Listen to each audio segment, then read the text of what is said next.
आज के क्लास में हम लोग शुरू करने जा रहे हैं अपने क्लास 6 के हिस्ट्री में एक और नया चैप्टर का नाम है Ashoka the empire who gave up war. एक हमारे क्लास 6 के हिस्ट्री में चैप्टर नंबर 8 होने वाला है। इसके पहले हम लोग अपने चैप्टर नंबर 7 तक ए टू जेड चीज डिस्कस कर चुके हैं और आज हम लोग क्लास 6 के हिस्ट्री के अंदर चैप्टर नंबर 8 डिस्कस करेंगे। चैप्टर का नाम बहुत सिंपल है, Ashoka the empire who gave up war. देखिए, अशोका के बारे में हम लोगों ने कहीं ना कहीं सुन रखा है, थोड़ा बहुत, किसी को थोड़ा ज़्यादा पता होगा, किसी को हल्का कम पता होगा, लेकिन कहीं ना कहीं अशोका के बारे में हम लोगों ने थोड़ा बहुत तो सुना जरूर है। तो यहाँ पे लिखा हुआ है अशोका, यानी कि इस पूरे चैप्टर में हम लोग अशोका के बारे में पढ़ेंगे, अशोक राजा के बारे में बात करेंगे हम लोग।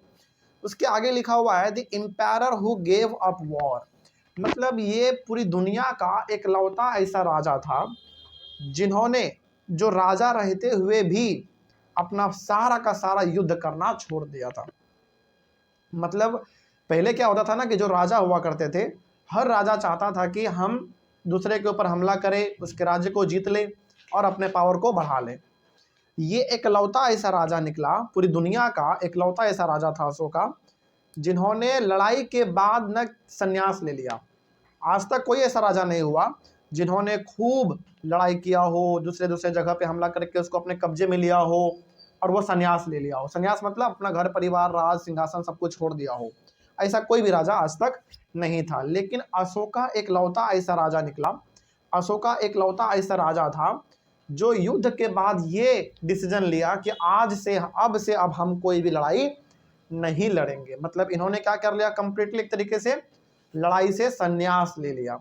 लड़ाई से ही नहीं, अपना इन्होंने पूरा घर परिवार सब कुछ, जमीन जायदाद जो भी था इनका, पूरा सिंहासन, बल्कि ये राजा थे तो अपना सब कुछ इन्होंने छोड़ के संन्यास ले लिया था। मतलब ये अपना पूरी तरीके से अपने घर परिवार को त्याग दिए थे।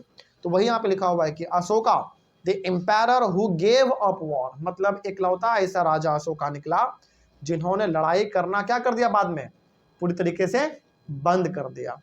उन्होंने डिसीजन लिया कि अब हम ये लड़ाई नहीं लड़ेंगे। इसके पीछे का कहानी है, ये हम लोगों को आगे मिलेगा।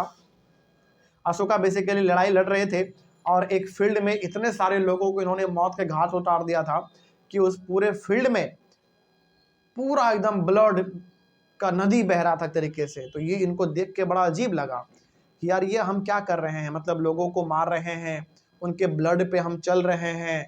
ये इनको ना इतना बुरा लगा, इतना बुरा लगा, होता है ना मतलब अंदर से बुरा लगना, तो इनको बहुत बुरा लगा। तो इनको दिखा कि हम क्या कर रहे हैं, लोगों को मार रहे हैं, लोगों के जाने जा रहे हैं, उसके घर परिवार वाले लोग बिलख बिलख के रो रहे हैं। तो ये बाद में इनको पछतावा हुआ और इन्होंने निर्णय लिया, इन्होंने डिसीजन लिया कि आगे से अब हम कोई भी लड़ाई नहीं लड़ने वाले हैं। फिर बाद में जाके इन्होंने अपना पूरा लड़ाई छोड़ दिया। तो कैसे इन्होंने लड़ाई को छोड़ा, कैसे ये अपने घर परिवार को छोड़े, कैसे इनका ये हृदय परिवर्तन हुआ। हृदय परिवर्तन मतलब कैसे इन्होंने इस चीज़ के बारे में सोचा, इन्हीं सब चीज़ों के बारे में हम लोग आगे डिस्कस करेंगे। तो जो हमारा सबसे पहला टॉपिक है हमारा a very big kingdom equals to an empire. देखो यहाँ पे ना दो वर्ड है, ध्यान रखना। एक वर्ड है किंगडम और दूसरा वर्ड है एम्पायर। किंगडम का मतलब पहले समझते हैं, फिर एम्पायर का मतलब समझेंगे। किंगडम का मतलब होता है किसी भी छोटे जगह पे रूल करना। किंगडम का मतलब क्या हुआ, किसी भी छोटे मोटे जगह पे रूल करना। लेकिन जब आप बहुत बड़े किंगडम पे रूल करते हैं, बहुत बड़े इलाका पे आप रूल करते हैं, तो फिर हम उसको किंगडम नहीं कहेंगे, फिर उसको क्या कह देंगे, हम एम्पायर बोल देंगे। क्या बोल देंगे, एम्पायर। जैसे कि एग्जांपल देते हैं, बस आपको बस इसको एग्जांपल की तरह समझना है, ठीक ना। जैसे सपोज करो आप बिहार पे रूल करते हैं, तो बिहार हो गया आपके लिए किंगडम। लेकिन आप बिहार पे भी रूल करते हैं, यूपी पे भी रूल करते हैं, है ना। फिर से बगल में झारखंड है, झारखंड में भी आप रूल करते हैं, नीचे मध्य प्रदेश है, मध्य प्रदेश में भी आप रूल करते हैं। जब ये 3-4 स्टेट में यदि आप रूल कर रहे हैं, तो बताइए आप क्या छोटे एरिया पे रूल कर रहे हैं या बहुत बड़े एरिया पे रूल कर रहे हैं। बहुत बड़े एरिया पे रूल कर रहे हैं, तो फिर वो किंगडम नहीं कहलाएगा, बल्कि वो क्या कहलाएगा, अब एम्पायर कहलाएगा, ठीक ना। तो सिंपल सा मतलब क्या हुआ, किंगडम का मतलब होता है छोटा सा एम्पायर, मतलब एम्पायर नहीं बोलेंगे, किंगडम का मतलब छोटा सा जगह। जब आप किसी छोटे जगह पे राज करते हैं, रूल करते हैं, तो वो किंगडम कहलाता है। लेकिन वही जब आप बड़े किंगडम पे रूल करते हैं, बहुत बड़े जगह पे आप रूल करते हैं, तो वो क्या बन जाता है, एम्पायर बन जाता है। तो अशोका जो था, बताइए वो छोटे जगह पे रूल करता होगा या बहुत बड़े जगह पे रूल करता होगा, बहुत बड़े जगह पे, मतलब इसमें हम लोग आगे पढ़ेंगे। अशोका बहुत दूर तक इनका कंट्रोल फैला हुआ था, बहुत दूर तक ये राज करते थे। तो ये किंगडम नहीं, मतलब ये किंगडम के मालिक नहीं थे, ये एम्पायर के मालिक थे। ध्यान से सुनना, किंगडम का जो राजा होता है ना उसको किंग बोलते हैं, और जो एम्पायर का राजा होता है उसको हम लोग एम्पायरर बोलते हैं। क्या बोलते हैं? एम्पायरर। मतलब सिंपल सा है, यदि कोई आदमी छोटे से जगह का राजा है, पहली बात तो छोटे से जगह को हम क्या बोल देंगे? किंगडम बोल देंगे, ठीक ना। और उसका जो राजा सो क्या बोल देंगे हम? किंग, यानी कि किंगडम से जुड़ा हुआ कौन सा वर्ड है? किंग। लेकिन यदि वही एरिया बहुत बड़ा है, बहुत बड़ा है, तो फिर क्या उसको अभी भी किंगडम ही बोलेंगे? नहीं, फिर उसको क्या बोलेंगे हम? एम्पायर बोलेंगे। और उसका जो राजा होगा उसको हम क्या बोल देंगे? एम्पायरर बोल देंगे। क्या बोल देंगे? एम्पायर। तो वही यहाँ पे लिखा हुआ है कि अ वेरी बिग किंगडम, यानी कि बहुत बड़ा यदि किंगडम है तो उसको आप सिंपली किंगडम नहीं बोलेंगे, बल्कि उनको क्या बोल देंगे हम लोग? एक एम्पायर बोल देंगे, ठीक ना। तो अशोका जो था एक बहुत बड़े एम्पायर का राजा था, यानी कि एम्पायर था। देखते इसमें क्या लिखा हुआ है, देखते। पहला पॉइंट है, Ashoka was one of the greatest rulers. देखो दुनिया में ना कई सारे राजा हुए हैं, दुनिया में कई सारे राजा हुए हैं, लेकिन उन सभी राजाओं में से जो सबसे महान राजा साबित हुए, सबसे महान राजा, सबसे पावरफुल राजा, तो वो कौन थे? अशोका थे। बहुत ज्यादा खतरनाक, बहुत ज्यादा पावरफुल, ठीक है। आगे, his inscriptions were inscribed on pillars as well as on rock surface. इनके बारे में कहाँ लिखा हुआ मिलता है आज के टाइम पे? इनके बारे में लिखा हुआ मिलता है हम लोगों को आज पत्थरों पे लिखा हुआ मिलता है, पिलर्स पे लिखा हुआ मिलता है, क्योंकि अशोका बहुत पहले राज करते थे, बहुत पहले। तो क्या उतना पुराना किताब वगैरह कुछ बचा होगा आज के टाइम पे? बिल्कुल भी नहीं। तो अशोका के बारे में हम लोगों को आज जानने को मिलता है कहाँ से? पिलर पे उनके बारे में कुछ कुछ चीजें लिखे हुए हैं, तो जो कि उस समय पे लिखा गया था जब राजा थे हमारे अशोक, ठीक ना।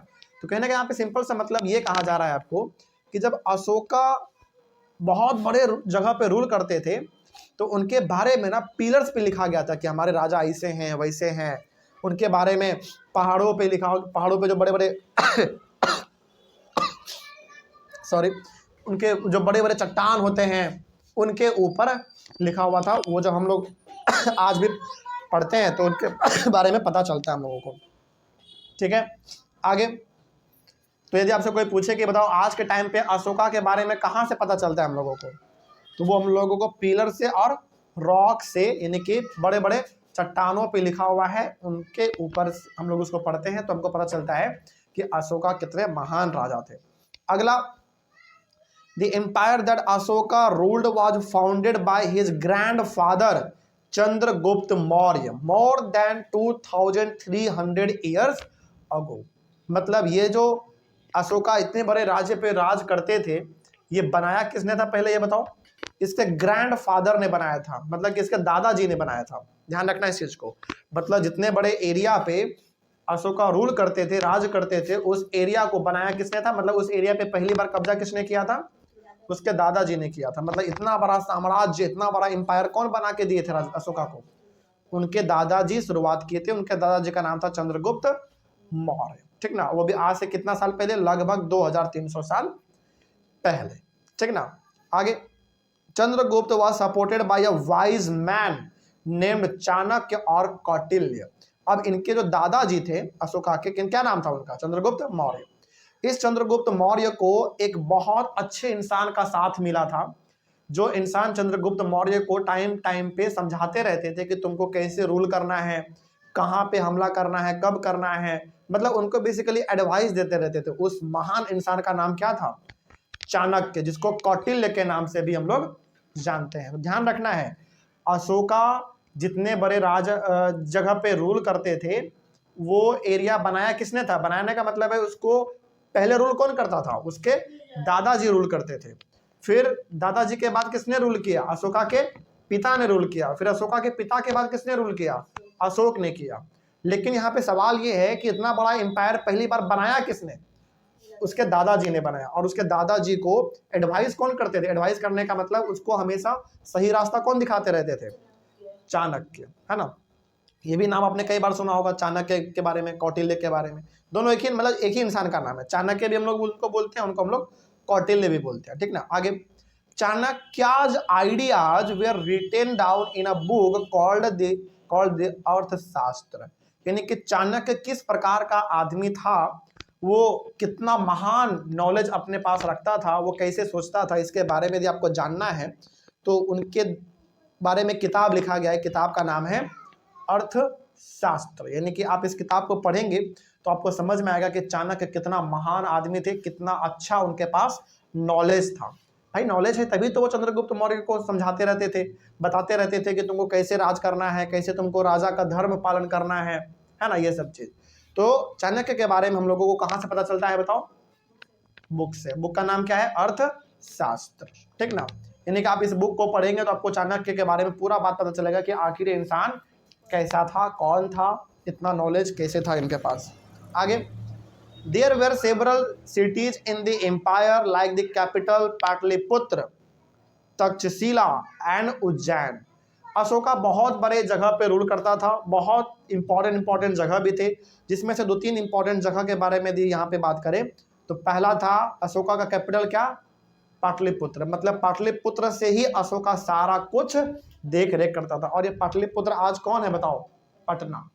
ये जो पटना हम लोग जहाँ पे हैं, ये ही कैपिटल हुआ करता था अशोका का। मतलब यहीं से बैठ के अशोका सारे जगह के ऊपर नजर रखते थे अपना, कि कहाँ पे क्या हो रहा है, कहाँ पे क्या नहीं हो रहा है। तो इन सारे जगहों पे नजर रखने का काम अशोका यहीं से बैठ के पाटलिपुत्र से करते थे। लेकिन आज पाटलिपुत्र का नाम क्या रख दिया गया है? पटना, ठीक ना, जो कि बिहार की आज क्या है? राजधानी है, कैपिटल है। तो अशोका बहुत बड़े जगह पे रूल करते थे, उनका एरिया बहुत दूर तक फैला हुआ था, लेकिन उनका कैपिटल क्या था? मतलब सारा कुछ वो देख रेख कहाँ से करते थे? पाटलिपुत्रा से करते थे, जिसको आज हम लोग पटना के नाम से जानते हैं। कुछ और भी फेमस जगह हैं अशोका जहाँ पे ज़्यादा ध्यान देता था, जैसे तक्षशिला हो गया, उज्जैन हो गया, ये सब भी जगह अशोक का फेवरेट जगह हुआ करता था, ठीक है। अगला, Takshashila was a gateway to the north west including central Asia. ये जो तक्षशिला है, ये तक्षशिला आज कहाँ पड़ता है बताओ? नॉर्थ वेस्ट में पड़ता है। मतलब ये तक्षशिला आज आपके पाकिस्तान की तरफ चला गया है, ठीक ना। पहले तो सारा एक था, इंडिया, पाकिस्तान, बांग्लादेश सब एक था पहले, लेकिन ये तक्षशिला जो है आज चला गया है नॉर्थ वेस्ट की तरफ। यानी कि ये बात कर रहा है सिंपली किसके बारे में? पाकिस्तान के बारे में बात कर रहा है। मतलब कि यदि हम लोगों को सेंट्रल एशिया में जाना होता था, सिंपली आप ये समझ लो कि यदि हमको एशिया के बीच में जाना होता था तो हम लोग इंडिया से निकल के तक्षशिला से होते हुए ही जाते थे। कहने का सिंपल, एशिया हमारा क्या एक बहुत बड़ा कॉन्टिनेंट है ना, उसके अंदर हमारा इंडिया भी पड़ता है। तो कहने का सिंपल सा मतलब है कि यदि हमको इंडिया से निकल के एशिया के बीच वाले जगह में यदि जाना होता था तो फिर हम लोग एशिया के बीच वाले जगह पे जाने का मतलब है कि यदि आपको अफगानिस्तान, ईरान, है ना, उज्बेकिस्तान, इधर यदि जाना होता था तो हम लोग तक्षशिला होके ही जाते थे, उधर ही से जाने का रास्ता था।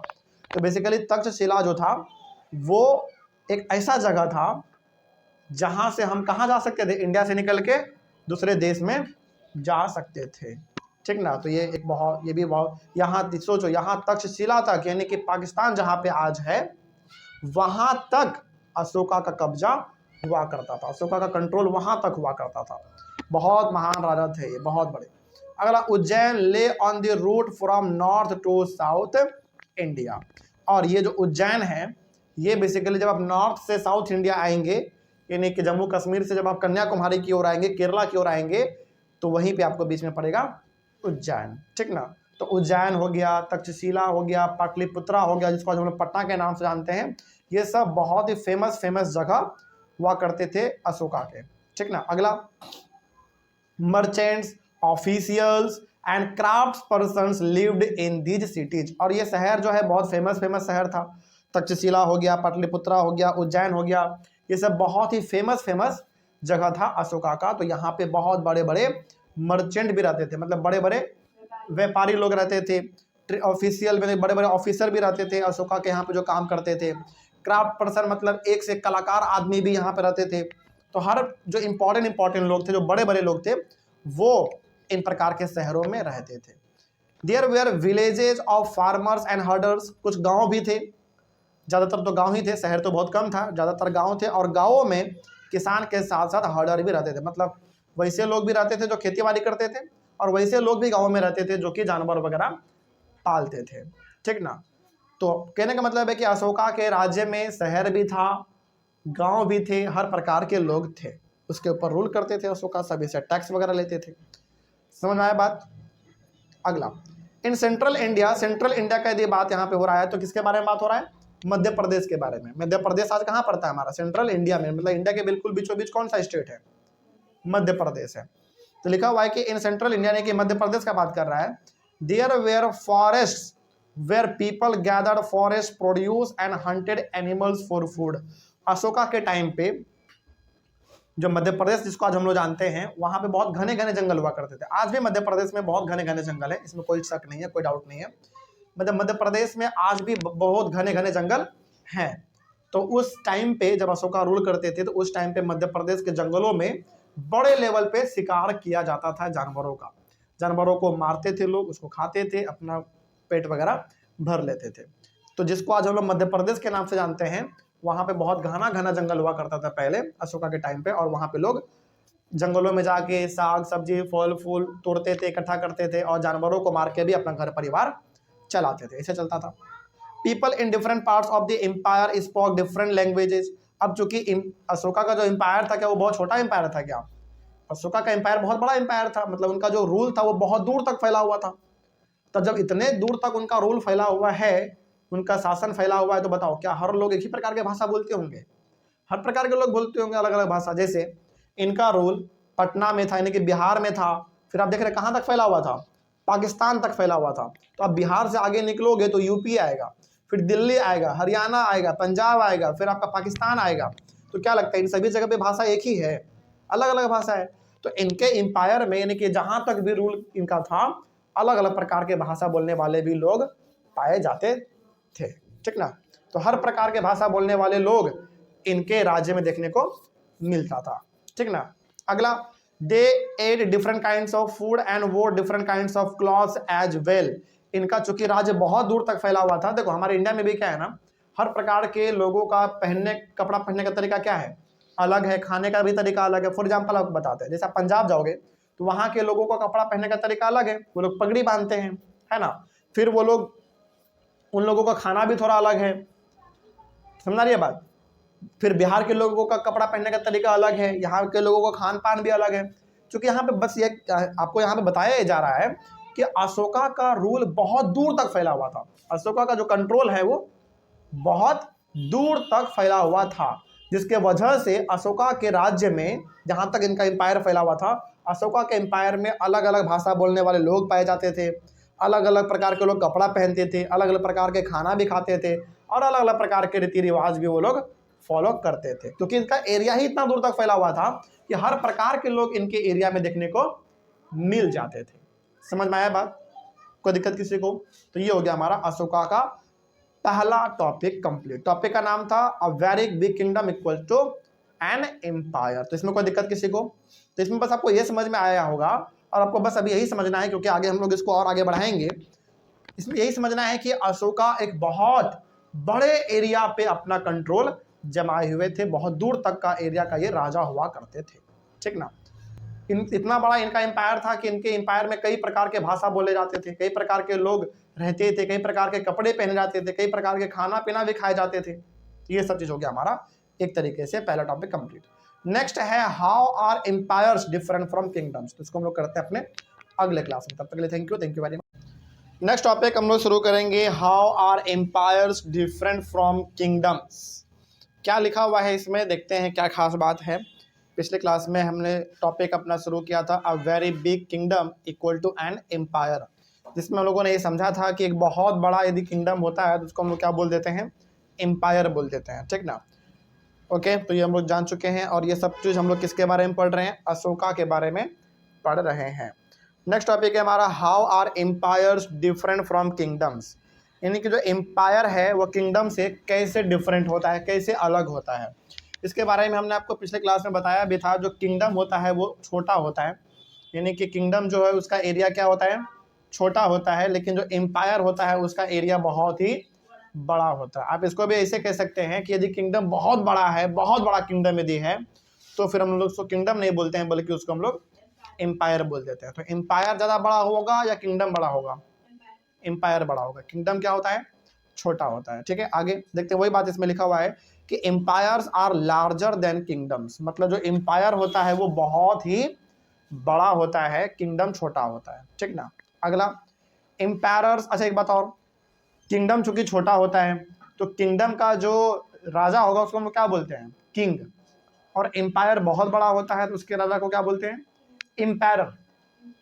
सिंपल समझो, किंगडम छोटा जगह होता है तो उसके राजा को हम लोग कहते हैं किंग, और जो एम्पायर होता है वो बहुत बड़ा जगह होता है तो उसको हम लोग क्या बोल देते हैं? एम्पायरर बोल देते हैं। ठीक ना। तो यहाँ पर लिखा हुआ है कि emperors need more resources than kings. तो जरा बताओ अब, क्योंकि किंगडम का एरिया छोटा होता है और एम्पायर का एरिया बहुत बड़ा होता है, तो ज़्यादा पैसा चलाने के लिए किसको चाहिए होगा? एम्पायर को या किंगडम को? एम्पायर को। मतलब वही लिखा हुआ है कि देखो, एक छोटा सा किंगडम का जो राजा होता है ना, वो कम पैसे में भी अपना राज्य चला लेता है क्योंकि उसका एरिया बहुत छोटा है। लेकिन जो एक एम्पायर होता है वो बहुत बड़ा इलाका होता है, तो बताइए वहां के राजा को हम लोग क्या बोलते हैं? पहली बात तो एम्पायर बोलते हैं। तो क्या वो कम पैसे में चला पाएगा अपना पूरा? नहीं चला पाएगा। तो कहने का मतलब यहाँ पे ये है कि अपने राज्य को चलाने के लिए ज्यादा पैसे का जरूरत किसको पड़ेगा? राजा को या एम्पायर को? मतलब किंग को या फिर एम्पायर को? एम्पायर को पड़ेगा, क्योंकि एम्पायर जो होता है वो एम्पायर का राजा होता है और एम्पायर बहुत बड़ा होता है। तो यदि आपसे कोई पूछे कि पहले तो ये बताओ कि एम्पायर में और किंगडम में क्या डिफरेंस है, तो आपको सिंपल से बताना है कि किंगडम जो होता है उसका एरिया छोटा होता है और उसके राजा को हम लोग कहते हैं किंग। लेकिन जो किंगडम होता है, सॉरी, जो एम्पायर होता है, एम्पायर का एरिया होता है थोड़ा बड़ा और उसके राजा को क्या बोलते हैं हम लोग? एम्पायर बोलेंगे। ठीक है। अब दूसरा सवाल ये पूछेगा कि एक जो किंगडम होता है उसको चलाने के लिए ज़्यादा पैसा चाहिए या एक एम्पायर को चलाने के लिए ज़्यादा पैसा चाहिए? एम्पायर को। क्यों? क्योंकि एम्पायर बहुत बड़ा होता है और उसको चलाने के लिए कम पैसे में काम नहीं चलेगा, उसको चलाने के लिए काफ़ी ज़्यादा पैसे का जरूरत पड़ता है। तो वही बात यहाँ पे लिखा हुआ है, empires need more resources than kings. मतलब एम्पायर को अपने एम्पायर चलाने के लिए रिसोर्स ज़्यादा चाहिए। रिसोर्स का मतलब सिंपल से यहाँ पे बात हो रहा है पैसे का। कोई बोल दे क्यों उसको पैसा ज़्यादा चाहिए, तो सिंपल से बताना है भाई कि वो किंगडम को नहीं चला रहा है बल्कि वो किसको चला रहा है? एम्पायर को। तो एम्पायर बड़ा होता है तो एम्पायर को चलाने के लिए पैसा ज़्यादा चाहिए। अगला, empires need a larger number of officials who collect taxes. अब देखो, वो राजा चाहे किंगडम का हो चाहे वो राजा एम्पायर का हो, वो अपना पूरा राज्य कैसे चलाता है? उसके पास पैसा मेनली आता कहाँ से है बताओ? टैक्स से। किससे आता है? टैक्स से। मतलब वो टैक्स लोगों से लेता है, थोड़ा थोड़ा करके सभी लोगों से वो टैक्स लेता है, पैसे लेता है, जिसके वजह से उसका खजाना भर पाता है और जिसके वजह से वो अपना इतना बड़ा राज्य चला पाता है। ठीक ना। तो बताइए ज़्यादा टैक्स कहाँ से मिलेगा, एक किंगडम से या एक एम्पायर से? सोचो जरा। एम्पायर से मिलेगा ना, क्योंकि एम्पायर बड़ा होता है, वहां पे लोग ज़्यादा होगा, तो टैक्स पे ज़्यादा कहाँ से मिलेगा हमको? किंगडम से या एम्पायर से? एम्पायर से मिलेगा। ठीक है। तो इसमें आपसे यदि कोई पूछे एग्जाम में या फिर ऐसे भी कोई पूछे कि बताओ किंगडम में और एम्पायर में क्या डिफरेंस है, तो सिंपल से बताना है कि किंगडम का एरिया छोटा होता है, एम्पायर का एरिया बड़ा होता है। किंगडम के राजा को हम लोग किंग कहते हैं और एम्पायर के राजा को हम लोग एम्पायर कहते हैं। ठीक है। किंगडम चूंकि छोटा होता है तो उसको चलाने के लिए पैसे का जरूरत कम पड़ता है, लेकिन एम्पायर बड़ा होता है तो उसको चलाने के लिए पैसे का जरूरत ज़्यादा चाहिए। अब दूसरा और क्या हो सकता है हमारा इसमें अगला पॉइंट, कि किंगडम चूंकि छोटा होता है तो उसमें टैक्स को वसूलने के लिए ज़्यादा लोगों का जरूरत पड़ेगा या कम पड़ेगा?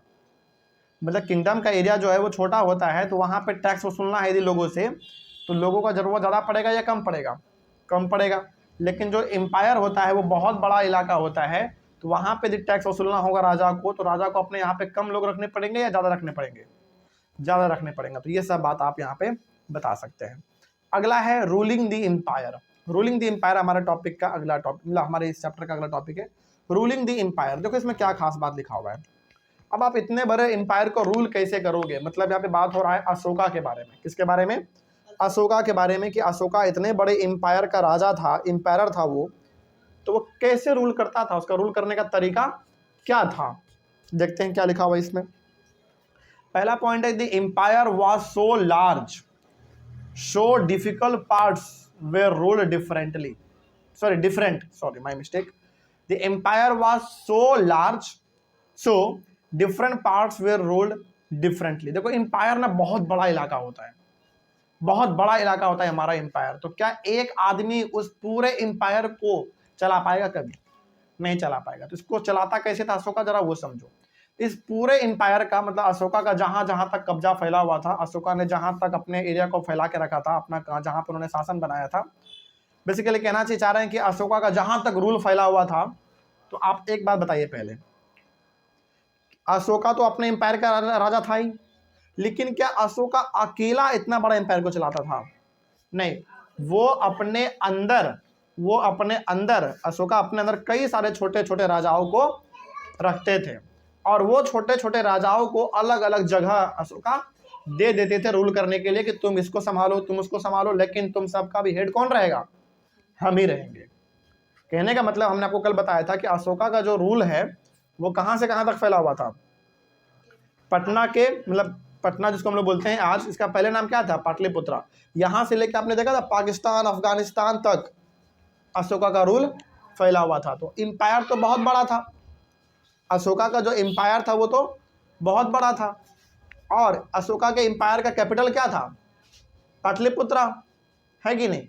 तो क्या इतने बड़े एम्पायर पे अशोका खुद रूल करता था? क्या वो कभी कर पाता?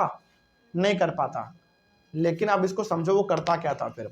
हालांकि इतने बड़े एम्पायर का वो राजा तो खुद था, मालिक तो वो खुद था, लेकिन अपने अंदर कई सारे छोटे छोटे राजाओं को अलग अलग जगह दे रखा था कि तुम इसको रूल करना, तुम इसको चलाना, लेकिन तुम सबका भी मालिक हम ही रहेंगे। तो ऐसे वो काम करता था, वही लिखा हुआ था। अगला, the area around Pataliputra was under the direct control of the empire. तो बताओ अशोका बैठता कहाँ पे होगा? अपना सारा काम कहाँ से देखता होगा? वो पाटलिपुत्रा से, अपनी राजधानी से बैठ के देखता होगा। मतलब सिंपल समझो, अशोका का जो एम्पायर था ना वो बहुत बड़ा एम्पायर था, लेकिन उस पूरे एम्पायर का कैपिटल कौन था? मतलब वो सब चीज चलाता कहाँ से था? पाटलिपुत्रा से चलाता था, ठीक है ना, जिसको जो हम लोग पटना के नाम से जानते हैं। तो पटना के आसपास जो इलाका था, पटना के आसपास जो इलाका था वो तो अशोका खुद भी देख सकता था, है कि नहीं? लेकिन क्या अशोका पाटलिपुत्रा में बैठ के दिल्ली वाले जगह को नजर रख पाएगा? कभी नहीं रख पाएगा। तो यहां पर वही बोला गया है कि जो पाटलिपुत्रा के आसपास वाला जगह था, अशोका का डायरेक्ट नजर उस जगह पे हमेशा रहता था, क्योंकि पाटलिपुत्रा के बगल में है। तो अशोका ऐसे भी जाके घूम फिर के आ जाते थे देख के कि क्या हो रहा है वहां पे, नहीं हो रहा है। लेकिन जो पाटलिपुत्रा से दूर वाला इलाका था, सपोज दिल्ली, हरियाणा, पंजाब, पाकिस्तान, इधर जो था इलाका, वहां पे अशोका नहीं जाते थे, बल्कि वहां पे उन्होंने अपने आदमियों को रख दिया था कि भैया तुम उधर का देखो, लेकिन टैक्स वगैरह जो कुछ भी होगा सब लाके हमको दे देना, ठीक ना। ऐसा यहाँ पे होता था, देख लो। तो पूरा मालिक कौन है? मतलब असल राजा कौन है? अशोका, लेकिन वो अपने अंदर लोगों को रख के अपना पूरा शासन चलवा रहा है। समझ में आया बात? आगे बात करते हैं। अगला, officials were appointed to collect taxes from farmers, herders, craft persons and traders who lived in villages and towns. मतलब गांव में और शहर में जितने भी प्रकार के लोग रहते थे, चाहे वो किसान हो, खेती बाड़ी करने वाले लोग, जानवर चराने वाले लोग हो, या फिर क्राफ्ट पर्सन मतलब जो कुछ चीज़ों को बनाते हैं, सपोज टेबल, कुर्सी, बेंच वगैरह, इस प्रकार का आदमी, कुछ भी मतलब हर इंसान से टैक्स वसूला जाएगा। और टैक्स वसूलने के लिए अशोका किसको काम दिए थे टैक्स वसूलने का? अपने ऑफिसर्स को, अपने मंत्रियों को। मतलब सिंपल सा है कि अपने मंत्रियों को, अपने ऑफिसर्स को अशोका बोलते थे कि हर गांव और हर शहर में जाओ और सभी से टैक्स वसूल के लेके आओ। टैक्स वसूला जाता था, और इसी टैक्स से अशोका क्या करते थे? अपने बड़े बड़े महल बनवाते थे, है ना। अपने बड़े बड़े जितने बड़े जो इनके पास आर्मी थे, इतना बड़ा जो सैनिक का ग्रुप था इनके पास, उन सारे लोगों को ये क्या करते थे? सैलरी वगैरह देते थे। मतलब पूरा इनका राजपाट जो चलता था टैक्स के पैसों से ही चलता था। अब सवाल है कि टैक्स वसूलता कौन था? क्या अशोका खुद टैक्स वसूलते थे? नहीं, उसके लिए उन्होंने लोगों को रखा था, ठीक ना, अपने ऑफिसर्स को, अपने मंत्रियों को रखा था। आगे, officials also punished those who disobeyed the ruler's orders. Officials were given salaries. और जो आदमी अशोका के बात को नहीं मानता था, जो टैक्स नहीं देता था टाइम पे, उसको पनिश भी किया जाता था। किसके द्वारा? उसके ऑफिसर्स के द्वारा, अशोक के ऑफिसर्स। जैसे मान लो कि अशोका का ऑफिसर गया गांव में टैक्स मांगने के लिए, टैक्स वसूलने के लिए गया, और कुछ लोग हैं जो कि टैक्स नहीं दे रहा है, बोलता है कि नहीं हम टैक्स नहीं देंगे, हम पैसा नहीं देंगे, तो उस प्रकार के लोगों को पनिश भी, मारा पिटा भी जाता था अशोका के मंत्रियों यानी कि उसके ऑफिसर्स के द्वारा। ठीक है, बस उनका कहने का मतलब ये होता था कि आप टैक्स क्यों नहीं दोगे भाई, जब नियम है टैक्स देना है तो देना है ना, आप मना नहीं कर सकते टैक्स देने से। ठीक है, आगे। और ये जो ऑफिसर्स थे जो टैक्स वसूलने का काम करते थे अशोका के लिए, गांव गांव शहर शहर जाके, इस ऑफिसर्स को भी क्या मिलता था? सैलरी मिलता था। कौन देते थे इनको सैलरी? अशोका देते थे। कहां से? अपने खजाने से। ठीक है, और उस खजाने में पैसा आया कहां से? टैक्स का पैसा आया। ठीक ना, आगे। Spice kept a watch on the officials. अब इतना ही नहीं है, अच्छा बताओ, ये ऑफिसर्स क्या कर रहे हैं? गांव गांव शहर शहर जाके टैक्स वसूल रहे हैं। हो सकता है ना कि ये टैक्स का पैसा रख ले अपने पास, अशोका को बोल देगा कि इस बार टैक्स इतना ही हो पाया बस, है कि नहीं? मतलब यहाँ पे कहा यह जा रहा है कि अशोका ने जिम्मेदारी टैक्स वसूलने का किसको दिया? अपने ऑफिसर्स को दिया। लेकिन यह भी तो हो सकता है कि ऑफिसर्स ही धांधली कर ले, धोखा कर ले, वो टैक्स का पैसा रख ले अपने पास और आके अशोका को बोलेगा कि टैक्स तो इतना ही मिला। तो अशोका भी चालाक था, अशोका इतना बुर्बक नहीं थे वो। उन्होंने क्या किया? हर एक ऑफिसर्स के ऊपर नजर रखने के लिए अपने जासूस को लगा दिया। मतलब ऑफिसर्स जहां जहां जाएंगे टैक्स वसूलने के लिए, उसके पीछे पीछे चोरी छुपे उसके अशोका के जासूस भी जाएंगे, देखने के लिए कि भैया ये टैक्स का पैसा रख तो नहीं रहा है। यदि यदि यदि रखेगा टैक्स का पैसा तो अशोका को आके वो बता देगा, फिर अशोका उस ऑफिसर्स को हटा देगा या फिर पनिशमेंट देगा उसको, है ना। तो ऐसा यहाँ पे चलता था। समझ में आ रहा है बात? जल्दी बोलो। ठीक है, अगला नेक्स्ट। तो वही बात यहाँ पे लिखा हुआ है कि अशोका के लिए टैक्स वसूलने का काम उसके ऑफिसर्स करते थे, लेकिन अशोका को ना अभी भी उतना भरोसा नहीं था कि ये आदमी भी धांधली कर सकता है, हमारा टैक्स का पैसा बचा सकता है, और आके बोलेगा कि टैक्स का पैसा तो इतना ही वसूल हुआ है, इतना ही कलेक्ट हुआ है। तो अशोका ने सभी के पीछे जासूस लगा रखा था कि भैया आपको देखना है कि गलत ना करे कुछ। ठीक है, अगला। The empire supervised them all with the help of members of the royal family and senior ministers. मतलब इन सभी पे नजर रखने का काम किसका था? अशोका के कुछ परिवार लोग भी बहुत बड़े बड़े पोस्ट पे थे, मतलब अशोका के फैमिली मेंबर भी इन सभी के ऊपर नजर रखते थे, और जो बहुत बड़े बड़े अशोका के दिल के बहुत जो करीब थे, मिनिस्टर्स वगैरह, मंत्री वगैरह, वो लोग भी इन सभी पे नजर रखते थे। बेसिकली आप ये कह सकते हैं कि अशोका सबसे ज्यादा पावर किसको दे रखा था? अपने घर के आदमी को, अपने बड़े बड़े मंत्रियों को, जो बहुत ही भरोसेमंद आदमी थे, उनको अशोका ने बहुत ज्यादा पावर दे रखा था कि तुमको ये सब चीज संभालना है।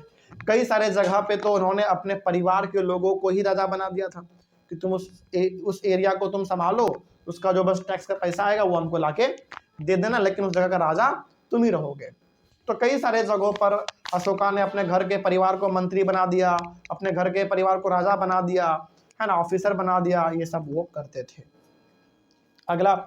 There were other areas which was ruled from a provisional capital such as Takshashila और उज्जैन। कुछ और भी इलाका थे जहां पे नजर रखा जाता था, कहां से? तक्षशिला और उज्जैन से नजर रखा जाता था। क्योंकि देखो आप पाटलिपुत्रा में बैठ के हर जगह पे नजर नहीं रख सकते थे, तो तक्षशिला हो गया, उज्जैन हो गया, इन सभी जगहों पर भी अशोका कभी कभार जाते रहते थे, और यहाँ पे भी वो कुछ कुछ दिन तक रुकते थे, ये देखते थे कि सारा काम सही से हो रहा है कि नहीं हो रहा है। अगला। Although there were some amount of control from Pataliputra and royal princes were sent as governor. क्या लिखा हुआ है यहाँ पे? यहाँ पे वही लिखा हुआ है कि हालांकि पूरे एम्पायर का कैपिटल कहाँ पे था अशोका का? पाटलिपुत्रा में था। तो पाटलिपुत्रा के आसपास जो जगह था वहां पे अशोका तो डायरेक्टली देख लेता था कहाँ पे क्या हो रहा है, नहीं हो रहा है। कभी कभार वो तक्षशिला हो गया, उज्जैन हो गया, मतलब उधर पाकिस्तान के तरफ भी ये कभी कभार जाते रहते थे उधर देखने के लिए कि उधर सब कुछ सही से चल रहा है कि नहीं चल रहा है। ठीक ना, ये चीज हो गया। और कई सारे जगह पर तो इन्होंने अपने ही परिवार के लोगों को कई सारे जगह पे इन्होंने, अशोका ने अपने परिवार के लोगों को ही बड़ा बड़ा पोस्ट दे दिया था, राजा बना दिया था, मंत्री बना दिया था, है ना, गवर्नर बना दिया था। गवर्नर का सिंपल सा मतलब समझ लो, एक बहुत बड़ा आदमी उसको बना दिया था। अशोका मानता था कि हमारे परिवार के आदमी से ज्यादा कोई भरोसेमंद आदमी नहीं हो सकता है, इसलिए परिवार के आदमी को ही उस जगह का राजा वगैरह बना दिया जाए। तो ऐसा वो करते थे। ठीक है, आगे।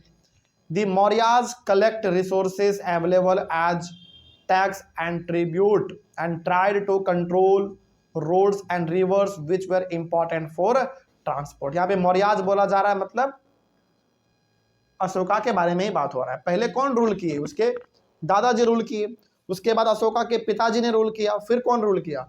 अशोका ने रूल किया। तो यहाँ पे मौर्याज लिख के बताना ये चाह रहा है कि पूरे अशोका के फैमिली के बारे में बात हो रहा है। ठीक ना? तो अशोका का जो पूरा फैमिली था जो रूल करते आ रहे थे, पहले दादाजी ने किया, फिर उसके पिताजी ने किया, फिर अशोका ने रूल किया। इन सभी का मेन कमाई का जरिया क्या था? इन लोगों को जो कमाई है वो कहाँ से होता था? टैक्स से होता था। तो टैक्स के पैसों से लोग खूब अपना पैसा कमाते थे। और ट्रिब्यूट, ट्रिब्यूट का मतलब होता है कई सारे लोग दान दक्षिणा भी राजा को देते रहते थे कि राजा साहब आप ये हमारे तरफ से खजाने का एक पेटी आपका, राजा साहब इधर 100 बीघा जमीन है वो आपका, इस तरीके से भी चलता रहता था। ठीक ना? तो कहने का मतलब यहाँ पर वही है कि जो मेन कमाई का तरीका था अशोका का, वो तो टैक्स था। पहला, टैक्स से पैसा खूब आता था, और दूसरा इनको दान दक्षिणा भी खूब मिलते रहता था। कोई आदमी मान लो अशोका से भेंट करने के लिए आया तो वो खाली तो आएगा नहीं, वो क्या करते थे, एक टमटम यानी कि एक पेटी लेके आ गया, अपने टमटम पे सोना चांदी दे दिया कि मुझे आपके लिए गिफ्ट, ऐसा वहां पे उस समय पे चलता था। और ये सारा पैसा अशोका कहाँ लगाता था? अपने अच्छे अच्छे महल को बनवाने में, अपने यहाँ पे जो आर्मी के लोग थे, मतलब जो सैनिक लोग थे, उनको सैलरी देने में, है ना, उसके बाद अच्छे रोड को बनाने में, अच्छे नदी के ऊपर अच्छे अच्छे जहाज चलाए जा सके, उसके ऊपर अशोका ये सारा पैसा अपना खर्च करता था। मतलब ट्रांसपोर्ट फैसिलिटी आसान हो सके, हमारा आने जाने में कहीं पे कोई किसी को दिक्कत ना हो, इसके ऊपर ये खूब पैसा खर्च करता था। ठीक है, अगला अर्थशास्त्र। अर्थशास्त्र बताओ क्या है? कल हमने पढ़ा था। अर्थशास्त्र बेसिकली क्या, एक किताब है। उस किताब में किसके बारे में लिखा हुआ है? नहीं, चाणक्य के बारे में ना, चाणक्य के बारे में लिखा हुआ है। तो द अर्थशास्त्र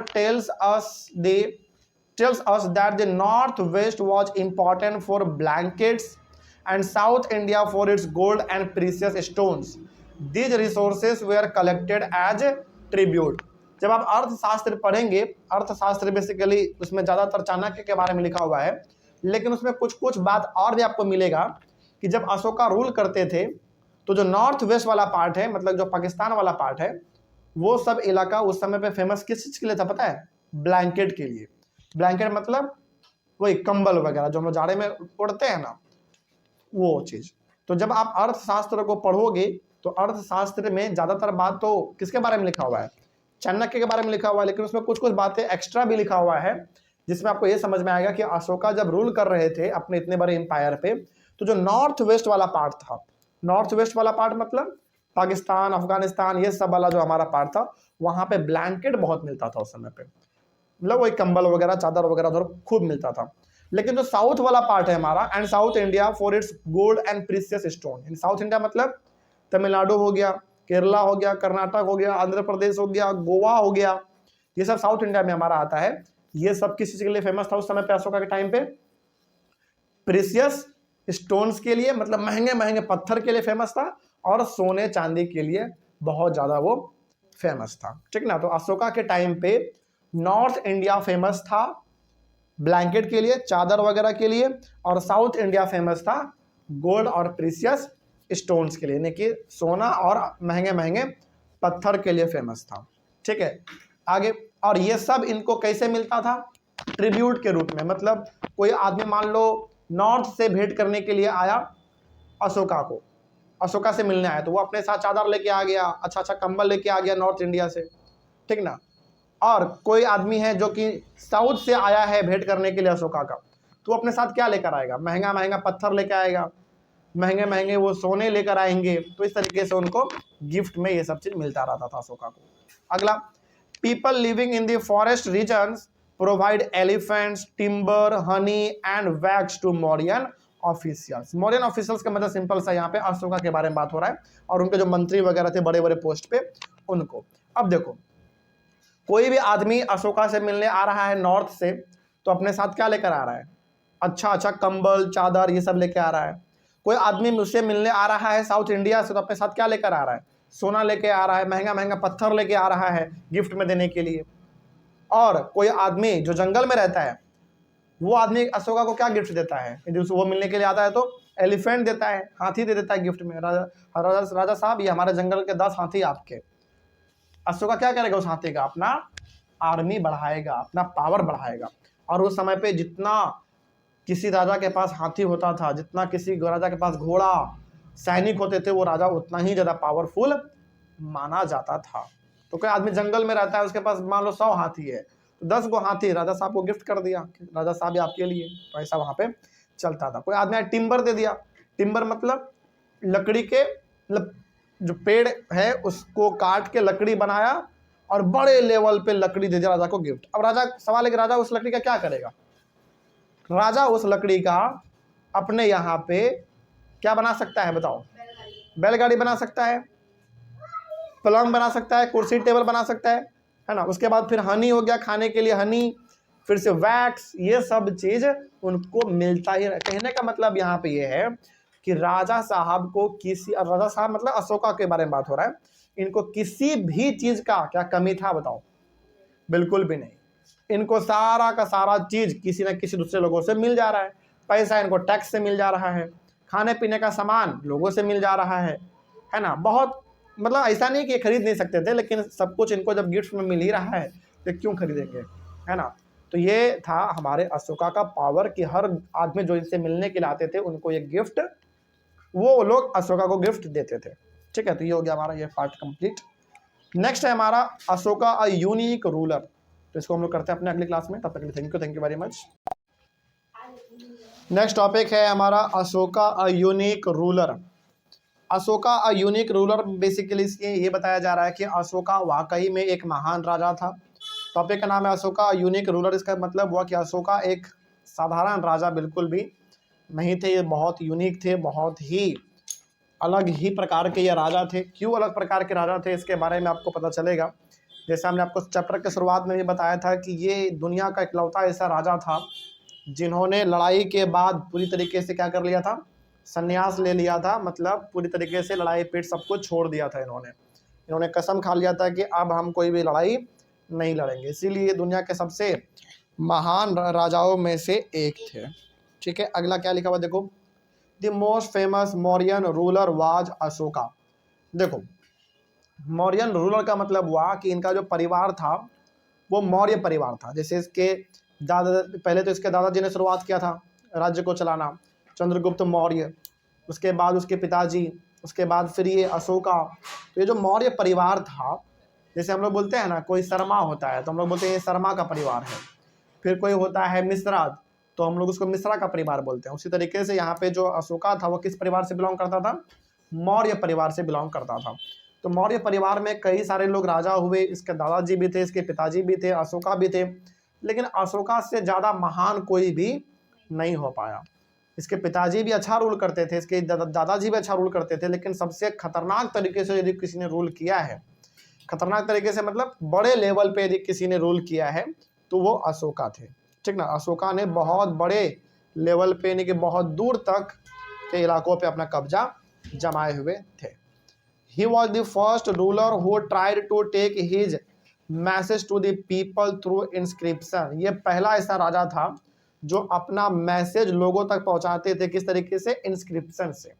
इंस्क्रिप्शन का मतलब होता है अपना मैसेज, वो जो बताना चाहते थे लोगों को, वो अपना वो मैसेज दीवारों में लिखवा देते थे, बड़े बड़े पिलर में लिखवा देते थे, बड़े बड़े चट्टानों में छेनी हथौड़ी से खुदवा के लिखवा देते थे, ताकि मेरे मैसेज को आने वाला जनरेशन भी याद रख सके। समझ में आ रही है बात? मतलब अशोका, इसके पहले कोई भी राजा ऐसा नहीं करते थे। अशोका, जैसे हम लोग अभी आगे पढ़ेंगे इस वाले टॉपिक में कि अशोका वॉर इन कलिंगा, इसके बाद क्या हुआ था? अशोका ने पूरी तरीके से संन्यास ले लिया था। तो ये पूरी तरीके से ना संन्यास लेने के बाद धार्मिक रास्ते पे चले गए थे। मतलब इनको अब मार पीट काट मार से कोई मतलब नहीं था। तो ये अब लोगों को धीरे धीरे अपना एक अच्छा मैसेज लोगों को बताने लगे। ये खुद लोगों को बताने लगे कि मारपीट मत करो, सुख शांति से रहो, है ना। तो इन्होंने जो भी लोगों को मैसेज दिया है वो कैसे दिया है, इंस्क्रिप्शन के थ्रू दिया है। क्योंकि ये खुद भी एक महान राजा थे, तो अपने लोगों से कह के अपना जो आइडिया था, अपना जो मैसेज था कि कैसे जीवन को अच्छी तरीके से जिया जाए, इन्होंने किताबों में, दीवालों में, चट्टानों में, पिलर में खुदवा के लिखवा दिया, ताकि आने वाला जनरेशन भी अशोका के मैसेज को सुन सके, पढ़ सके। ठीक ना। आगे, most of Ashoka's inscriptions were in Prakrit and were written in the Brahmi script. ज़्यादातर जो इनके मैसेज लिखे गए हैं वो किस भाषा में है, प्राकृत भाषा में है। प्राकृत का मतलब होता है वैसा भाषा जो किसी को भी समझ में आ जाए, है ना। अब अशोका यदि वैसे लैंग्वेज में लिखवाता जो कि बहुत कम लोग पढ़ना जानते हैं उस लैंग्वेज को, क्या उसका कोई फायदा हो पाता, नहीं हो पाता। तो अशोका ने क्या किया, अपने आइडिया को बहुत ही कॉमन लैंग्वेज में लिखवाया, बहुत कॉमन लैंग्वेज में, ताकि एक आम आदमी भी उस भाषा को पढ़ सके। ठीक ना। तो देख रहे हो, बाद में हम लोग इस टॉपिक में पढ़ेंगे कि अशोका लड़ाई के बाद, कलिंगा में अशोका एक लड़ाई लड़ते हैं, उस लड़ाई के बाद अशोका कसम खा लेते हैं कि आज से हम कोई भी लड़ाई अब नहीं करेंगे। क्यों नहीं करेंगे, क्योंकि यहाँ पे इन्होंने बड़े लेवल पे लोगों को मौत के घाट उतार दिया था, जिससे इनको अब लगा कि नहीं भैया, ये जो हम कर रहे हैं वो क्या कर रहे हैं, गलत कर रहे हैं। लोगों को मारना पीटना, उनका जीवन पूरा बर्बाद कर देना, फिर उसके घर परिवार के लोग रो रहे हैं, बिलख रहे हैं इधर से उधर। तो अशोका को बाद में लगा कि जो हम काम कर रहे हैं वो बिल्कुल गलत काम है, तो इन्होंने कसम खा लिया, छोड़ दिया। और फिर वो एक अच्छे रास्ते पे निकल गए, और उस रास्ते पे सभी को ये बोलते थे कि तुम लोग भी मारपीट अब मत करो। मतलब इनको जो अच्छा बात लगता था अब वो बात इन्होंने अपने इंस्क्रिप्शन में लिखवा दिया। मतलब पत्थरों पे, चट्टानों पे, दीवारों पे, पिलर्स पे लिखवा दिया, ताकि लोग हमारे विचारों को पढ़ सके, समझ सके, और वो लोग भी मारपीट पूरी तरीके से छोड़ दें। ठीक ना, ये चीज़ था हमारा। तो बताओ, क्या ये एक यूनिक रूलर है कि नहीं है? यूनिक मतलब बिल्कुल एक अनोखा राजा है कि नहीं है? बिल्कुल है। आज तक ऐसा कोई भी राजा नहीं हुआ था जिन्होंने इतना बड़ा ये बात सोचा था। हर राजा लड़ाई पीट करते थे, लेकिन किसी भी राजा ने लड़ाई करना कभी भी नहीं छोड़ा। लेकिन ये इकलौते ऐसे राजा थे जिन्होंने लड़ाई पीट करना सब कुछ छोड़ दिया, लोगों को मारना काटना ये सब कुछ बंद कर दिया, और ये पूरी तरीके से ले चुके थे संन्यास। अगला है अशोका वॉर इन कलिंगा। कलिंगा एक जगह का नाम है जो कि उड़ीसा में पड़ता है। वहां पे भी अशोका ने एक टाइम पे लड़ाई लड़ा था कलिंगा के राजा के साथ। देखो क्या लिखा हुआ है, Kalinga is the ancient name of coastal Orissa. Orissa का वो वाला पार्ट जो कि समुद्र के बगल पड़ता है। उड़ीसा आप देखोगे तो उड़ीसा एक ऐसा स्टेट है जो समुद्र के बगल में पड़ता है। तो उड़ीसा बहुत बड़ा स्टेट है। उड़ीसा का वो वाला पार्ट जो समुद्र के बगल में है, उस वाले पार्ट को उस समय पे कहा जाता था कलिंगा। ध्यान से समझिएगा, उड़ीसा का वो वाला पार्ट जो कि समुद्र के बगल में पड़ता है आज, उसको क्या कहा जाता था पहले? कलिंगा कहा जाता था। क्या कहते थे लोग? कलिंगा कहते थे। ठीक ना। तो Ashoka fought a war to conquer Kalinga, और अशोका ने एक लड़ाई लड़ा था कलिंगा को जीतने के लिए। मतलब अशोका ने कलिंगा के राजा के साथ एक लड़ाई लड़ा था ताकि कलिंगा भी अशोका के कब्जे में आ जाए। After the battle of Kalinga Ashoka saw the violence and bloodshed. लड़ाई खत्म हो गया, अशोका युद्ध तो जीत गया, अशोका पूरी तरीके से कलिंगा को जीत गया, अशोका ने कलिंगा के राजा को हरा भी दिया। लेकिन बाद में अशोका देखता है पीछे मुड़ के, तो उसको पूरी तरीके से मतलब हर जगह पे केवल डेड बॉडी ही दिख रहा है। किसी का हाथ कटा हुआ है, किसी का पैर कटा हुआ है, किसी का गर्दन कटा हुआ है ना। इस प्रकार का बॉडी उनको नजर आया, और हर जगह पे दिख रहा है कि एकदम पूरा ब्लड ही ब्लड फैला हुआ है। ये चीज इनको देख के बहुत बुरा लगा, इनका दिल कांप गया अशोका का कि ये आखिर हमने क्या कर दिया। Then he decided to not to fight any more wars, और वहीं पे उन्होंने कसम खा लिया कि अब से हम कोई भी लड़ाई भविष्य में नहीं लड़ेंगे। मतलब इन्होंने कलिंगा में इतने बड़े लेवल पे लोगों को मारा था, इतने बड़े लेवल पे लोगों को मारा था कलिंगा को जीतने के लिए, इसका कोई हिसाब नहीं है। लेकिन जब इन्होंने पीछे मुड़ के देखा तो इनको दिख रहा है खाली डेड बॉडी पड़ा हुआ है, किसी का हाथ गर्दन पैर कटा हुआ है, हर जगह ब्लड फैला हुआ है। तब जाके इन्होंने कसम खाया और संन्यास लेने का फैसला किया। ठीक ना। और अब इनको समझ में आने लगा था कि लड़ाई पीट बिल्कुल क्या है, खराब चीज है। He is the only king in the history of the world who gave up conquest after winning a war। मतलब पूरी दुनिया में एक लौता ऐसा ही राजा बने जिन्होंने राजा होने के बाद भी क्या कर दिया बताओ, संन्यास ले लिया, लड़ाई पीट पूरी तरीके से छोड़ दिया। इसके पहले कोई भी राजा नहीं थे जिन्होंने ऐसा काम किया था। ठीक है, तो बताओ क्या अशोका एक साधारण राजा थे या बिल्कुल एक यूनिक राजा थे? बिल्कुल ये एक यूनिक राजा थे। तो ये भी समझ में आ गया आपको।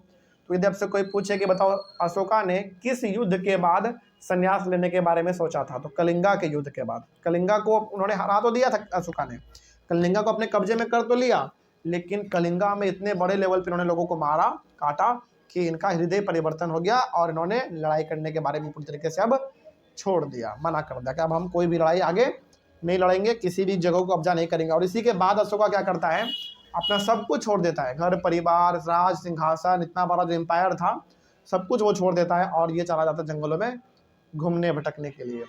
और ये जंगल में जाते हैं, कई साल रहते हैं जंगलों में, ज्ञान की प्राप्ति करते हैं, इस तरीके से अपना आगे का जीवन जीता है। तो देखो एक राजा था जिनको हर सुख सुविधा था, लेकिन उन सभी को त्याग के ये कहाँ चले गए, जंगलों में चले गए। तो बिल्कुल एक महान राजा थे ये।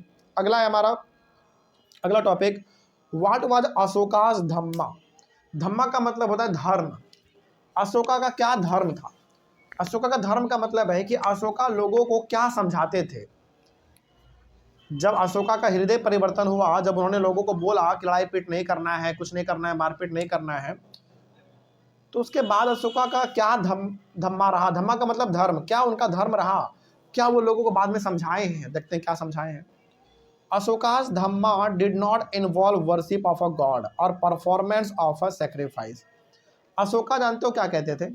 अशोका इस बात में नहीं मानते थे कि भगवान का पूजा करना चाहिए। ध्यान समझना, अशोका ये बिल्कुल भी नहीं चाहते थे कि किसका पूजा किया जाए, भगवान का पूजा किया जाए, या फिर किसी भी प्रकार का सेक्रीफाइस दिया जाए। सेक्रीफाइस का मतलब है किसी प्रकार का बलि वगैरह भी नहीं देना है। होता है ना कई बार कि हम लोग जानवर का बलि दे देते हैं, उन सभी में इनका विश्वास नहीं था। मतलब ये भगवान के पूजा पाठ में भी विश्वास नहीं करते थे और ये किसी प्रकार का बलि वगैरह देने में भी विश्वास नहीं रखते थे। होता है ना कई सारे राजा खुशी खुशी में बलि दे दिया, भैंस का, बकरी का, इस प्रकार की चीज़ों का, तो वो इस चीज़ के खिलाफ थे। बिल्कुल ये बलि के ऊपर ये विश्वास नहीं करते थे। अगला, he felt that just as a feather tries to teach his children, sorry my mistake, यहाँ पे फेदर नहीं होगा, फादर ही होगा, टाइपिंग का मिस्टेक है, यहाँ पे फादर कर लीजिएगा आप लोग, ठीक ना। He felt that just as a father tries to teach his children, he had to duty to instruct his subjects. He was inspired by the teachings of the Buddha. मतलब ये क्या मानते थे, अशोका मानते थे कि भगवान का पूजा आपको नहीं करना है मत करो, बलि नहीं देना है मत दो, ये सब खराब चीज़ है। लेकिन अशोका क्या मानते थे, अशोका बोलते थे कि तुमको ना अपना बस व्यवहार ठीक रखना है। जैसे हमारे हिंदू परंपरा में भी ये चीज़ है कि यदि आप लोगों को नुकसान नहीं पहुंचाते हैं, लोगों को मारते पीटते नहीं हैं, उनके साथ खिलवाड़ नहीं करते हैं, तो इसका मतलब है कि आपका असली पूजा तो वही हो रहा है। समझ में आ रही है बात? मतलब अशोका ये बोलते थे कि यदि आपको भगवान का असली पूजा करना है ना, तो पूजा मत करो, क्या करो, लोगों का सेवा करो, जो लोग तकलीफ में हैं उसको मदद करो, किसी को मारो पीटो मत, किसी का बुरा मत चाहो। यदि आप ये सब चीज़ करते हैं तो ऑटोमेटिकली आपका क्या हो रहा है, एक तरीके से भगवान का ही पूजा हो रहा है, ठीक ना। मतलब अशोका ये कहते थे कि ये जरूरी नहीं है कि भगवान के मंदिर में जाके उनके आगे आपको पूजा करने का ज़रूरत है।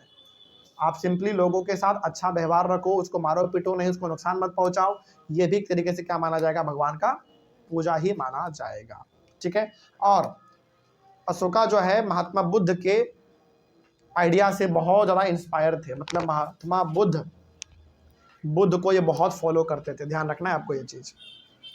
तो यदि आपसे कोई पूछे कि बताओ अशोका किसको फॉलो करते थे, अशोका किसके आइडिया से बहुत ज़्यादा इंस्पायर थे, बुद्धा के आइडिया से बहुत ज़्यादा इंस्पायर थे। मतलब बुद्धा का जो आइडिया था, बुद्धा का जो ज्ञान था, नॉलेज था, वो इनको बड़ा अच्छा लगता था। तो ये बाद में जाके बुद्धा के फॉलोवर भी बन गए। मतलब बुद्धा को ये बहुत ज़्यादा मानने लगे, उनके बारे में पढ़ने लगे। बुद्धा का जो आइडिया था कि शांति से रहना है, इसको ये पालन करने लगे, ठीक ना। ये चीज़ है। ये हृदय परिवर्तन जो अशोका का हुआ वो कलिंगा के युद्ध के बाद हुआ। उसके पहले तो एक बिल्कुल महान राजा था, कहीं पे भी हमला कर देता था, कुछ भी कर देता था, लेकिन कलिंगा की लड़ाई के बाद इन्होंने ये सब चीज़ करने के बारे में सोचा। ठीक है, अगला है हमारा, there were a number of problems in the empire. अच्छा एक बात बताइए, इतना बड़ा एम्पायर को चला रहा था अशोका, इतने बड़े एम्पायर को अशोका चला रहा था, तो क्या इतने बड़े एम्पायर में किसी प्रकार का कोई समस्या नहीं रहा होगा? बिल्कुल रहा होगा समस्या। तो देखते हैं क्या समस्या था। देखो, people follow different religions and this sometimes lead to conflict. सबसे पहला जो समस्या था अशोका के एम्पायर में वो ये कि इसके एम्पायर में अलग अलग धर्म के लोग रहते थे, हिंदू मुस्लिम हर प्रकार के लोग इसके अथी में रहते थे।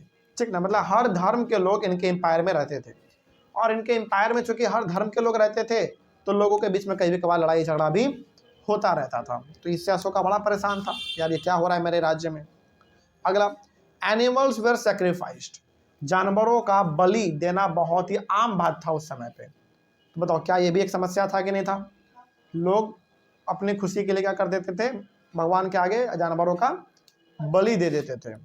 ये भी अशोका को बड़ा खराब लगता था कि यार ये हमारे राज्य में क्या हो रहा है। अगला, slaves and servants were ill treated. जो स्लेव्स थे, स्लेव्स का मतलब होता है गुलाम, है ना। गुलाम का मतलब हो गया सिंपल सा कि आपको एक तरीके से क्या कर लिया जाएगा, खरीद लिया जाएगा। तो उस समय पे पहले ना आदमी का खरीद बिक्री भी चलता था।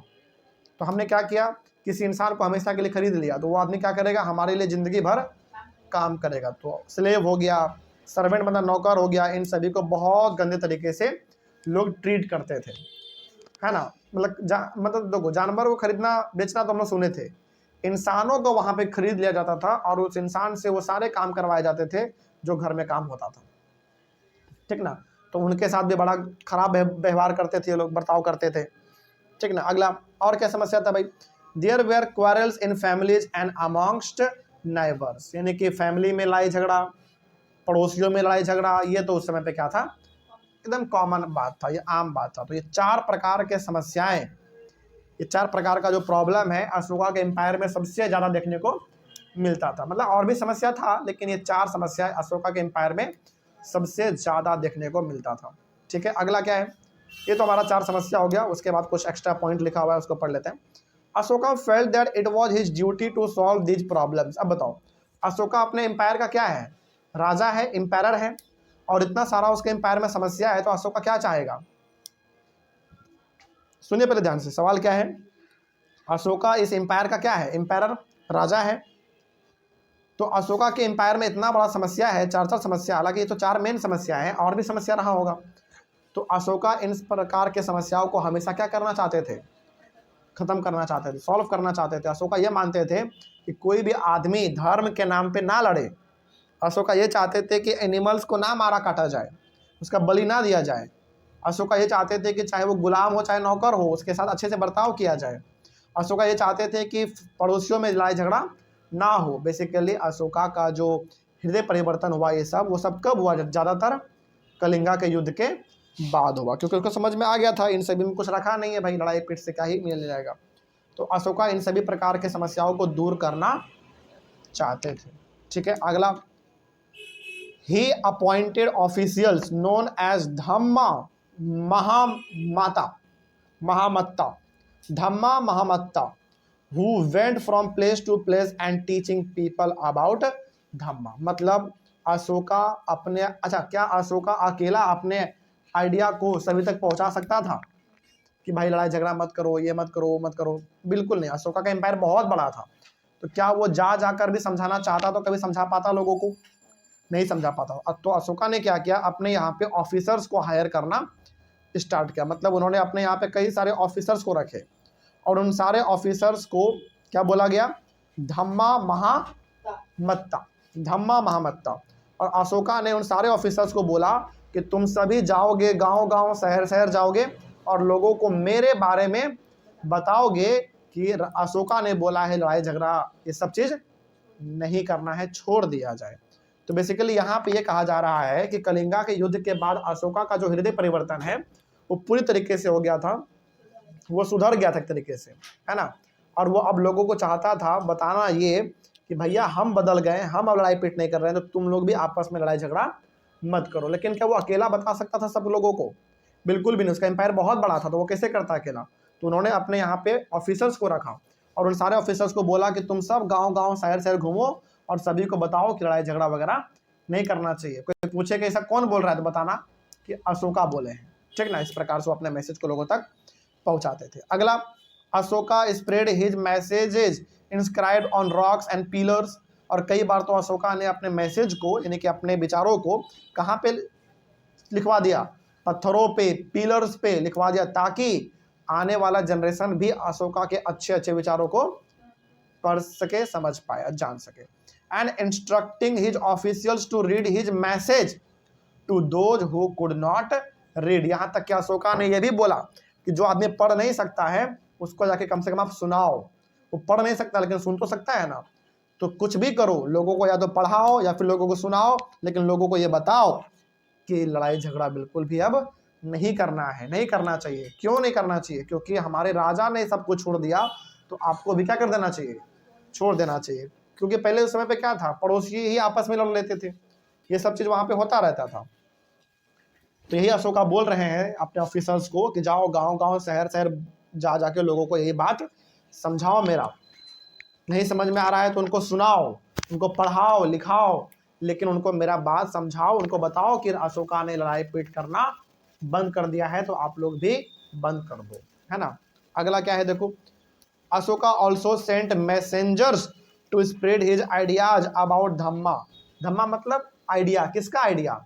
अशोका का आइडिया, अच्छे विचार, उसको लोग यहाँ पे धम्मा बोल रहे हैं। To other land such as Syria, Egypt, Greece and Sri Lanka. सोचो, ये आपको जानकर बड़ी हैरानी होगी कि अशोका अपने लोगों को कहाँ कहाँ भेजा अपने मैसेज को फैलाने के लिए। सोचो, मतलब अशोका ने अपने लोगों को अपना मैसेज मतलब अशोका का जो मैसेज है, अशोका का जो आइडिया है वो पूरी दुनिया तक फैल सके, पूरी दुनिया नहीं तो कम से कम अच्छे अच्छे जगह पे फैल सके जो कि इंडिया के आसपास है, वहां भी अशोका का मैसेज जा सके, उसके लिए इन्होंने अपने अलग अलग ऑफिसर्स को भेजा। कहाँ कहाँ भेजा देखो, सीरिया, इजिप्ट, ग्रीस, श्रीलंका, ये सब आज एक बहुत बड़ा बड़ा देश है। इन सारे देश में अशोका के ऑफिसर्स गए हैं और वहां पे लोगों को अशोका के मैसेज के बारे में इन्होंने बताया है कि भाई लड़ाई पीट नहीं करना चाहिए, है ना, इससे कुछ नहीं होता है, ये सब चीज। अगला, Ashoka built roads, dug Wales.